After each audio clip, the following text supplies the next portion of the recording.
स्वागत है आपका न्यूज 360 डिग्री में। लगातार बिहार विधानसभा चुनाव 2020 के सरगर्मी को लेकर के हम विभिन्न राजनीतिक दलों के संभावित प्रत्याशियों का साक्षात्कार अपने मीडिया चैनल न्यूज 360 डिग्री के माध्यम से समाज तक पहुंचाने का प्रयास कर रहा हूं।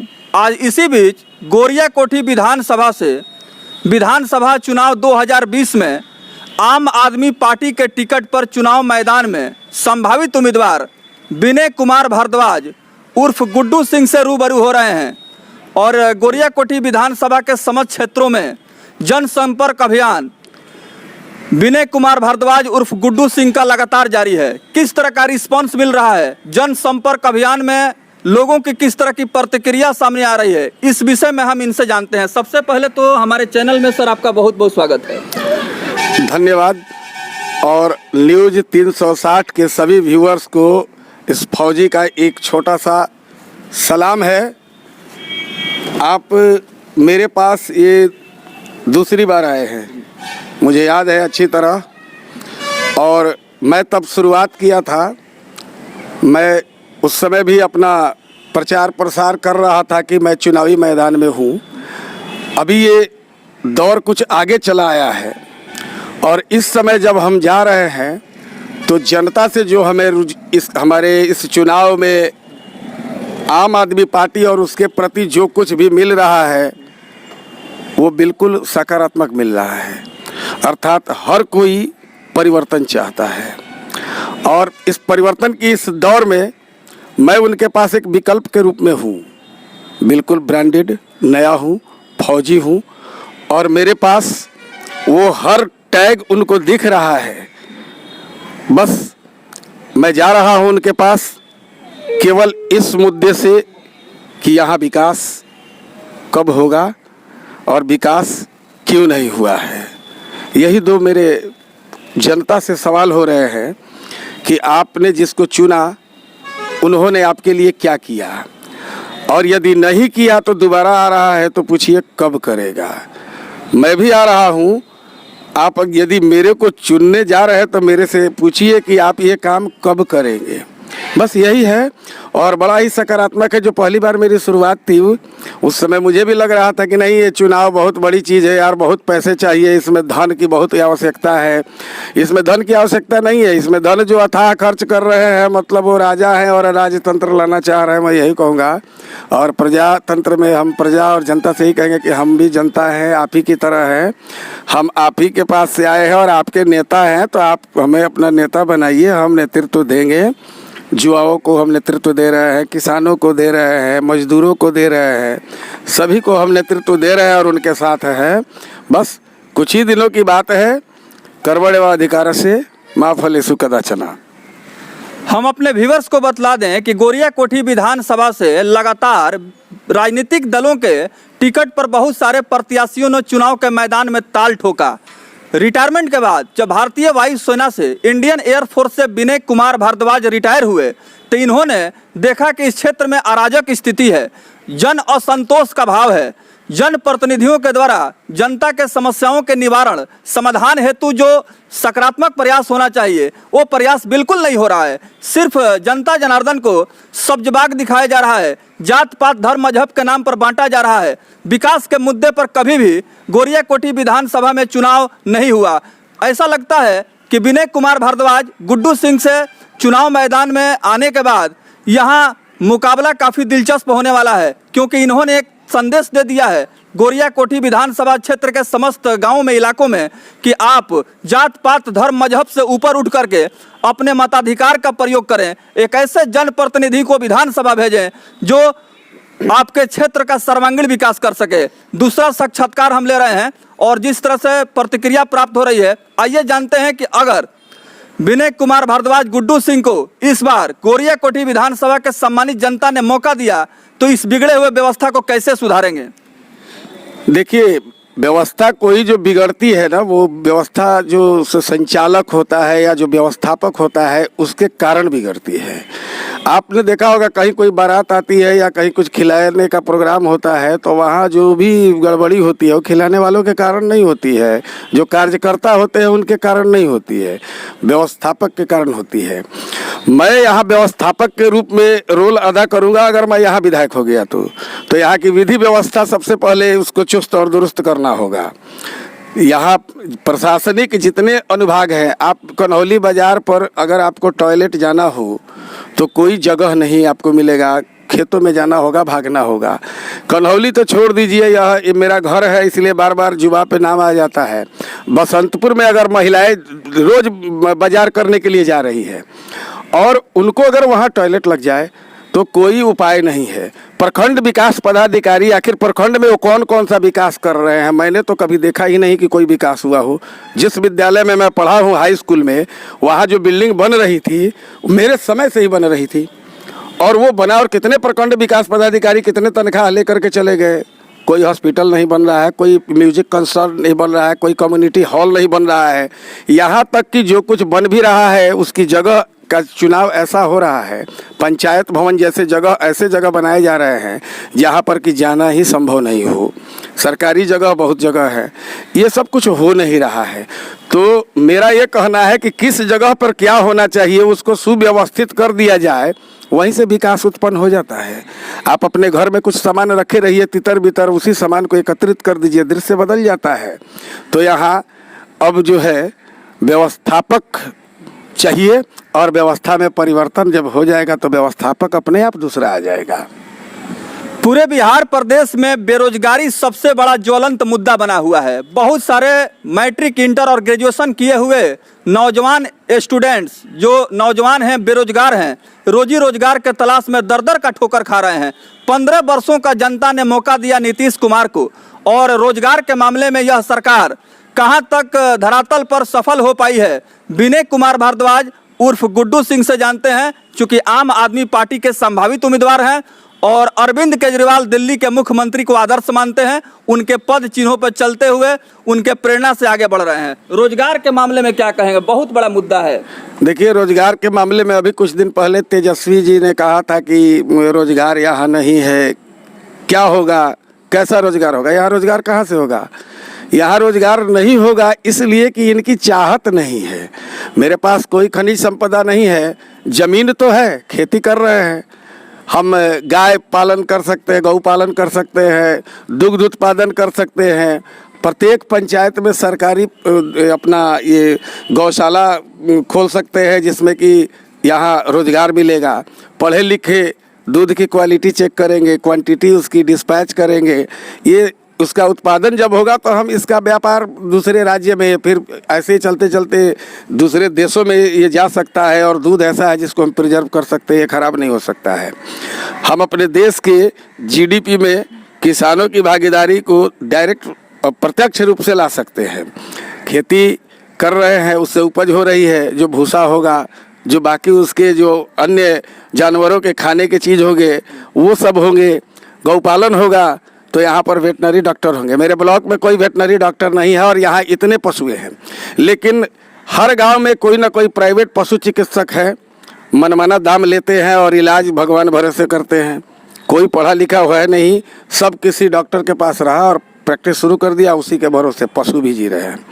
मैंने ये पढ़ा है कि किसी देश की या किसी राज्य की या किसी के घर की अगर अच्छी स्थिति आंकनी है तो उसके घर में अगर कोई पशु है तो उस पशु को देखिए, उस पशु की स्थिति क्या है, वो खाया कैसे है, बैठा कैसे है, रहता कहाँ है। बस तो हमारे यहाँ पशुओं की स्थिति भी कुछ वैसी ही है। उससे भी हमारी अंदाज कोई आसानी से लगा सकता है कि हम कैसे हैं। मनुष्य हैं, मानवता हमें कहाँ दिखानी है? मनुष्य पे मानवता नहीं दिखा सकता। उसके साथ जो भी करता है उसका कर्तव्य है। हम पशुओं के साथ जो व्यवहार करेंगे तो पशु ये कहेंगे कि देखो इसने मानवता किया, और पशु जो हमारे साथ व्यवहार करता है तो हम बोलते हैं कि इसने पशुता किया। बस हम रोजगार के लिए जिस दिन इच्छा शक्ति अगर नीतीश कुमार अपने पास ले ले, अभी भी उनके पास मौका है। बहुत सारी घोषणाएं कर रहे हैं, प्रत्येक पंचायत में वो गौशाला शुरू कर दे। पहले एक मुख्यमंत्री थे जिन्होंने चरवाहा विद्यालय शुरू कर दिया था, वो विद्यालय में पढ़ के क्या करेंगे, उसको बता दीजिए ना, गौशाला करा दीजिए, उसको मुआवजा मिलेगा, उसमें काम करेंगे, दुग्ध उत्पादन होगा, गोबर बनेगा, उससे हम बहुत सारे जैविक बना सकते हैं, हम उससे गोबर गैस प्लांट के माध्यम से ऊर्जा का उत्पादन कर सकते हैं। और हमारे यहाँ जो बेरोजगार ऐसे व्यक्ति जो कुछ लिख पढ़ नहीं सकता, उसमें घास लिया करके बेच सकता है। जब मोदी जी पकौड़े बनाने के लिए पढ़े लिखों को कह देते हैं तो उसको बहुत कवरेज दिया जाता है कि मोदी जी ने अच्छा तो राय दिया, कर लिया। मैं तो बोल रहा हूँ, आप थोड़ा कैमरामैन आपके अगर दिखाएंगे तो मेरे यहाँ एक व्यक्ति यहाँ घास कर रहे हैं, डेली उनको 50 रुपये मिल सकता है। वो 50 रुपये 100 रुपये का घास ले जा करके दे सकते हैं किसी गौशाले में, कोई खरीद सकता है, वो अपने खेत में काम कर सकते हैं, अपने खेत की घास दे सकते हैं। तो व्यवसाय कैसे करना है यह इच्छा शक्ति पर निर्भर होती है, ना कि आपके पास उपस्थित उपलब्ध साधनों से होती है। इच्छा शक्ति नहीं है सरकार के पास, ये सरकार मान ली है कि हमारे पास कोई रोजगार नहीं है और लोग चिल्लाते रहेंगे हम कुछ नहीं करेंगे, जितनी व्यवस्था दी है उसी में लोग जिएंगे। चलते चलते विनय कुमार भारद्वाज उर्फ गुड्डू सिंह से जानते हैं कि विधानसभा चुनाव का अनाउंसमेंट होना बिल्कुल करीब है और ऐसे में राज्य चुनाव आयोग बिहार विधानसभा चुनाव की तैयारियों में काफ़ी पहले से लगा हुआ है। कोरोना और बाढ़ के कारण थोड़ा विलंब जरूर हुआ है, लेकिन नवंबर के महीने में बिहार विधानसभा का चुनाव है। ऐसे में विभिन्न राजनीतिक दलों के जो संभावित प्रत्याशी हैं, मीडिया हाउस के माध्यम से लगातार एक दूसरे पर आरोप प्रत्यारोप लगा रहे हैं। आम आदमी पार्टी गोरियाकोठी विधानसभा से ऐसा पूर्ण विश्वास है, जो हमारे पास मीडिया का ताज़ा सर्वेक्षण है, उस आधार पर मैं अपने दर्शकों को बतला रहा हूं कि निश्चित रूप से आम आदमी पार्टी विनय कुमार भारद्वाज उर्फ गुड्डू सिंह को गोरियाकोठी विधानसभा से इस बार के चुनाव में अपना उम्मीदवार बनाएगी। और जिस तेज गति से जनसंपर्क अभियान इनका चल रहा है, निश्चित रूप से यह संकेत ऐसा है कि जो विरोधी हैं वो चारों खाने चित दिखाई दे रहे हैं। उन्हें लगता है कि विनय कुमार भारद्वाज और गुड्डू सिंह आत्मविश्वास के धनी व्यक्ति हैं। इनका व्यक्तित्व, प्रतिभा और क्षेत्र में जनसंपर्क काफ़ी तेजी से बढ़ रहा है। लोग इनके पक्ष में गोलबंद हो रहे हैं। जो तस्वीर सामने आ रही है, किस तरह का इंस्पिरेशन और कॉन्फिडेंस आपको मिल रहा है? देखिए, अपना खुद का जो कॉन्फिडेंस है वो तो होना ज़रूरी है। मैं विधायक का चुनाव लड़ने के लिए जा रहा हूँ तो मेरे पास अपना कुछ कॉन्फिडेंस होना चाहिए, और जब मेरे पास अपना कॉन्फिडेंस होगा तो जो भी मेरे को जनता से मिलेगी ना, वो मेरे कॉन्फिडेंस वाली टोकरी में बढ़ोतरी होगी। तो अभी मेरा कॉन्फिडेंस बहुत अच्छा है, फिर भी विश्वास करना, लोग कहते हैं कि बहुत ओवर कॉन्फिडेंस नहीं होना चाहिए। तो मेरे पास अपना थोड़ा सा कॉन्फिडेंस था, जिसको लेकर मैं चुनावी मैदान में आ गया और धीरे धीरे कॉन्फिडेंस मिलने लगा। तो अब मुझे ये लग रहा है कि अब दूसरे वाले का भी जो कॉन्फिडेंस है ना, उसके बराबर से ऊपर मेरा कॉन्फिडेंस हो गया है। मैं आश्वस्त हूँ अपने द्वारा किए गए कार्यों से, और जो मेरा अप्रोच है पब्लिक के पास, चाहे जिस लेवल के हैं, मजदूर हैं, किसान हैं, या वो कहीं काम करने वाले हैं, कहीं अपना स्वरोजगार कर रहे हैं, मैं सबसे घुला मिला हुआ हूँ यहाँ पर। और मैं ये देख रहा हूँ और वो सब अपना विश्वास मेरे विश्वास में मिला रहे हैं। इसलिए विश्वास की टोकरी है वो भरी हुई है, हौसला बुलंद है। फौजी हूँ, फौज में मैंने 20 बरस सेवा किया है और उसके बाद मैंने बाहर भी सेवा किया हुआ है, और जहाँ भी मैंने सेवा दिया है वहाँ मैं हर जगह सफल रहा हूँ। मुझे संतुष्टि मिली है। मैं कहीं समय व्यतीत नहीं किया हूँ, टाइम पास वाली नौकरी किया नहीं हूँ। लोगों का भी ज़्यादा समय हम जाया नहीं करना चाहते हैं। आपको भी बहुत जगह जाना होता है। बस मैं जनता से यही अपील करूँगा, आपका मत अपना है, मत की कीमत नहीं होती है, मत की कीमत नहीं होती है। कभी किसी ने मत की कीमत लगाने की जरूरत भी नहीं की है। हाँ, जिसने की है वो गलत की है। आप अपने मत का इस्तेमाल अपने स्वेच्छा से करें, एक मत करें, आराम से करें, अवश्य करें, लेकिन जिसको अपनी मत दे रहे हैं वह मत देने से पहले ये जान ले कि यह योग्य है या नहीं। मतदान करते हैं, कन्यादान होता है, भूदान होता है, गौदान होता है, वैसे ही मतदान है। यह एक पर्व है, मतदान को पर्व कहा जाता है। आप मतदान करने जा रहे हैं तो पहले किसको मत दे रहे हैं, उम्मीदवार योग्य है या नहीं उसको देखिए, उसका दल मत देने लायक है या नहीं वो देखिए, अन्यथा जाति के आधार पर या किसी वर्ण के आधार पर आप इसको देने जा रहे हैं, वैसी पार्टी की इस फला जाति की ये पार्टी है, ऐसा ना करें। आप अपना भविष्य सोचिए। मैं आया हूँ अगर विधायक के चुनाव लड़ने, तो मैं इसलिए आया हूँ कि मैं यहाँ सबकी भविष्य की सोच रहा हूँ। मेरा अपना भविष्य तो जो भगवान ने बना के दिया है वो तो है ही, और उसी भविष्य में लिखा है कि तुम जाओ थोड़ी मदद करो। उन्होंने इंस्पिरेशन मुझे दिया है, मैं आया हूँ। विशेष जनता से अपील होगी कि एक बार फौजी को भी मौका अवश्य दें, देख ले।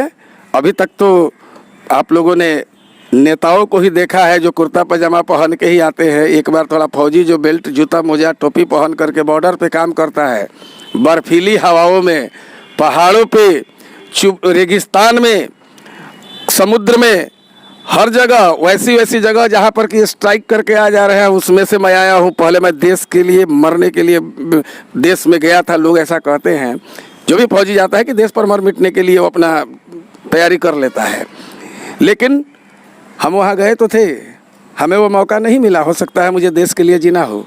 मुझे ऐसा लग रहा है कि अब देश मर रहा है, तो देश मर रहा है तो मेरा राज्य भी तो मर रहा है। तो राज्य मर रहा है तो अब मुझे देश और इस राज्य के लिए जीना है, और मैंने इसके लिए सौगंध खाई हुई है। ये थे विनय कुमार भारद्वाज उर्फ गुड्डू सिंह, जो गोरिया कोठी विधानसभा से इस बार के आम आदमी पार्टी के उम्मीदवार हैं, संभावित उम्मीदवार हैं। चूँकि दूसरा कोई भी आम आदमी पार्टी का उम्मीदवार दूर दूर तक दिखाई नहीं दे रहा है। दूसरे राजनीतिक दलों की बात करें, चाहे भारतीय जनता पार्टी, जदयू, कांग्रेस, माले या तमाम जो भी पॉलिटिकल पार्टीज हैं, उनके बहुत सारे दावेदार सामने आए हैं और अलग अलग दावेदारी पेश कर रहे हैं जनता जनार्दन के बीच में।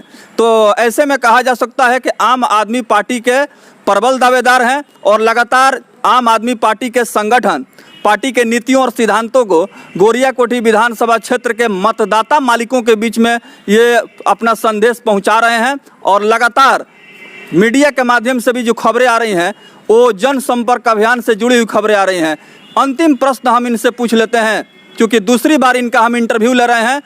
इस दूसरी बार के इंटरव्यू में इन्होंने बतलाया है कि जनसंपर्क अभियान के विषय में और साथ ही साथ लोगों का जो रिस्पांस मिल रहा है।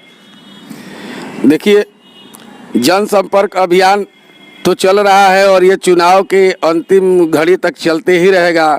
मैं बिल्कुल उनके लिए नया चेहरा हूँ। लोगों के माध्यम से, आपके माध्यम से लोग मुझे जान रहे हैं या मैं लोगों को जान रहा हूँ, जानने का प्रयास कर रहा हूँ। आपने अभी एक बात कही थी कि कई पार्टियों के कई उम्मीदवार घूम रहे हैं। मेरा सरकार से आग्रह है कि विधायक या सांसद चुनाव लड़ने से पहले उनकी एक परीक्षा ले ली जाए, सारी उनकी फॉर्मेलिटी पूरी कर ली जाए और प्रत्येक दल के साथ, बीजेपी से जाए, जेडीयू से जाए, हर दल से जाए, 10-10 उम्मीदवार को अपना अपीयर करवाए और जो उसमें से उत्तीर्ण होते हैं उन्हीं को भेजे। ये मार्केट में आपने भेज दिया है, 4 आदमी घूम रहा है कि ये कमल छाप के लिए मैं बीजेपी का भावी प्रत्याशी, आरजेडी का भावी प्रत्याशी। ये भावी प्रत्याशी क्या है? जनता जान नहीं रही कि कौन इसमें से कौन पैसा देगा, कितना पैसा आप लेंगे, कैसे टिकट बेचेंगे। मेरे को मैं भी मान लीजिए बीजेपी में ही जाता तो मेरे पास धन तो है नहीं कि मैं उनको दे दूंगा, और धन बली जितने घूम रहे हैं उनके बराबर मैं पोस्टर बैनर लगा नहीं सकता, उतनी गाड़ियों की व्यवस्था मैं नहीं कर सकता। मैं अपने पैसे का जितना इस्तेमाल करता हूँ उतने ही कर सकता हूँ। तो अब यहाँ इस समय जहाँ आपने मेरे से अंतिम प्रश्न पूछा है, उस अंतिम प्रश्न के उत्तर में मैं यही कहना चाहूँगा। देखिए, ये भाग्य की बात इसलिए कह दी जाती है क्योंकि ये गिनती होती है तभी रिजल्ट मिलता है, लेकिन अपना भाग्य लोग खुद देख लेते हैं। जब मैं घूमता हूँ तो मुझे पता है कि मेरा भाग्य कैसा है। मेरा भाग्य जैसा है मैं वैसा ही हूँ। ये तो ऊपर वाला जानता है कि कल क्या होगा, लेकिन मैं सदा आशावादी रहा हूँ। निराशा मेरे पास फटकती नहीं है, इसलिए मैं अपनी जीत की दावा भी करता हूँ। ये थे आम आदमी पार्टी के संभावित उम्मीदवार गोरिया कोठी विधानसभा से विनय कुमार भारद्वाज उर्फ गुड्डू सिंह, जो भारतीय वायु सेना से रिटायर हैं। विभिन्न राजनीतिक दलों के नेताओं के काला कारनामे, चरित्र और उनके व्यवहार रवैयों को देखते हुए इनके दिल में यह ख्वाहिश हुई कि मुझे भी बिगड़े हुए व्यवस्था को सुधारने के लिए राजनीतिक अखाड़ा में आना पड़ेगा। और गोरिया कोठी विधानसभा से आम आदमी पार्टी का दामन थाम करके इन्होंने चुनाव का शंखनाद कर दिया है और जनसंपर्क अभियान जो श्रीगणेश किया गया उसमें सकारात्मक परिणाम प्राप्त हो रहा है। लगातार जनता का रिस्पांस भी मिल रहा है। इनके साथ एक और व्यक्ति बैठे हुए हैं। सबसे पहले हम अपने व्यूअर्स को इनका परिचय कराते हैं। नाम जानते हैं, अपना नाम बताएं। सबसे पहले मैं आपके व्यूअर्स को जय हिंद कहना चाहूँगा और मैं एमडी रिजवान अंसारी हूँ, बसंतपुर प्रखंड अध्यक्ष, और मैं 2018 से आम आदमी पार्टी से जुड़ा हूँ। और इसलिए पार्टी से जुड़ा हूँ क्योंकि पार्टी जाति पाति का राजनीति नहीं करता है, एक जातिवाद होता है। और नीतीश कुमार जी जब से आए हैं वो लिंगवाद कर रहे हैं। लिंगवाद ऐसे कर रहे हैं कि महिलाओं को हर चीज़ में भर रहे हैं और पुरुषों को अगर पढ़े लिखे हैं तो बेरोजगार घूम रहे हैं। तो ये लिंगवाद कर रहे हैं 5-10 साल से नीतीश कुमार, और जातिवाद लालू यादव ने किया। और आम आदमी पार्टी जो है विकासवाद पे लड़ती है। और इसी मुद्दे को लेकर हम लोग आम आदमी पार्टी को ज्वाइन किया, 18 से काम कर रहे हैं। जब इस विधानसभा में 1-2 मेंबर हुआ करते थे आम आदमी पार्टी का, टोपी पहनने में लोग शर्माते थे।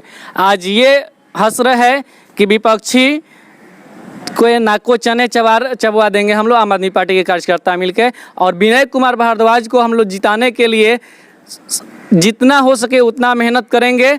और हम लोग विकास की राजनीति करते हैं और विकासवादी राजनीति करेंगे। हम लोग जात पात नहीं। अब 30 साल जनता थक चुकी है। हमें रोजगार बिहार में ही चाहिए और बिहार में ही लोगों को रहना है, पलायन को रोकना है। यही आम आदमी पार्टी की यहाँ पे हम मैनिफेस्टो है। और शिक्षा स्वास्थ्य तो सर्वोपरि है आम आदमी पार्टी की, जैसा कि दिल्ली में ये मॉडल है। दिल्ली मॉडल की बात कर रहे हैं। दिल्ली के मुख्यमंत्री अरविंद केजरीवाल ने दिल्ली के बिगड़े हुए व्यवस्था में सुधार किया। और दूसरी बार दिल्ली विधानसभा का जब चुनाव हुआ उसमें विपक्षी दलों के द्वारा अरविंद केजरीवाल के ऊपर अनेकों मनगढ़ंत आरोप भी लगाए गए, आरोप प्रत्यारोप लगाया गया और एक के बाद उनके ऊपर बहुत सारे कानूनी कार्रवाइयाँ भी की गई। उसके बावजूद भी दिल्ली के मुख्यमंत्री अरविंद केजरीवाल के मनोप्रभाव पर किसी प्रकार का प्रतिकूल प्रभाव नहीं पड़ा। आत्मविश्वास के साथ चुनाव के मैदान में थे और भारतीय जनता पार्टी के शीर्ष लीडर और साथ ही साथ विपक्ष के तमाम नेताओं का इन्होंने जोरदार तरीके से जवाब दिया। आम आदमी पार्टी को आपने क्यों ज्वाइन किया? कौन सा आप आइडियल देखते हैं आम आदमी पार्टी में? देखिए, मैंने आम आदमी पार्टी ज्वाइन इसलिए किया कि जो मेरे विचार कुछ हमने दिया, मैं फौजी हूँ, उन्होंने एक्सेप्ट किया। मेरे मुद्दे भी वही थे जो उनके मुद्दे, बस थोड़ा बहुत वही मैंने आपको बताया ना कि अगर बिस्तर घर में इधर उधर ऐसे पड़ा हुआ हो उसको सही कर देते हैं तो व्यवस्थित हो जाता है। यही हमने किया है। पढ़े लिखे लोग हैं। अरविंद केजरीवाल एक अधिकारी रहा है जो बहुत परीक्षाओं से गुजरा हुआ है, तो उसके पास सोचने समझने की जो शक्ति है जाहिर सी बात है कि बाकियों से अधिक है। बहुत लोगों ने उनको डगमगाने का प्रयास किया, लेकिन जो शिक्षित होता है ना, जो शिक्षित होता है और जो साक्षर होता है, दोनों में फ़र्क होता है। पहले लोग दीक्षित हुआ करते थे, वो दिल से काम करते थे, और अब शिक्षित है वो दिमाग से काम करते हैं। तो दिल जो है हमेशा ईश्वर में लगी होनी चाहिए और दिमाग संसार में। अरविंद केजरीवाल का दिमाग संसार में लगा रहता है, इसलिए बाकियों की बात का वो कोई ध्यान नहीं देते हैं। मैंने इसीलिए ये पार्टी चुना। अगर कोई कमी हो जाती है तो हम उसको तुरंत एडमिट कर लेते हैं और उसको फिर से रिफ्रेश कर देते हैं। ये नहीं कि लकीर की फकीर बनी रहेगा। जैसे मैं एक उदाहरण देना चाहता हूँ, बिहार में आपने शराबबंदी कर दिया, हमारे यहाँ राजस्व खत्म हो गया, एम्प्लॉयमेंट चली गई, लेकिन शराब की बिक्री उससे ज़्यादा बढ़ गई, होम डिलीवरी शुरू हो गई, घटनाएं हो रही है, पुलिस पकड़ रही है, चालान कर दे रही है, आप उसका टेस्ट कर लीजिए, जेल में भेज दीजिए, फिर आ जाएंगे, बेल हो जाएगा, केस पे केस बढ़ता रहेगा। आपने किस लिए बंद किया? आप जब दूसरे राज्यों में चल रहा है समुचित व्यवस्था कीजिए, नहीं तो पड़ोसी राज्यों में बंद करवाइए। बीजेपी की सरकार है, योगी जी की सरकार है, नीतीश कुमार उत्तर प्रदेश में क्यों नहीं बंद करवा रहे हैं? आज तक हुआ बंद?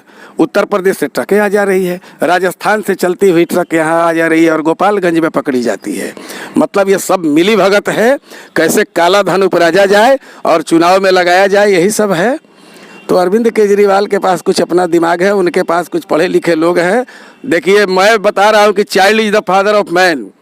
बच्चा जो है ना, बाप का जनक होता है। मेरा बेटा जो है ना, जिस दिन पैदा हुआ उसके बाद मैं बाप बना।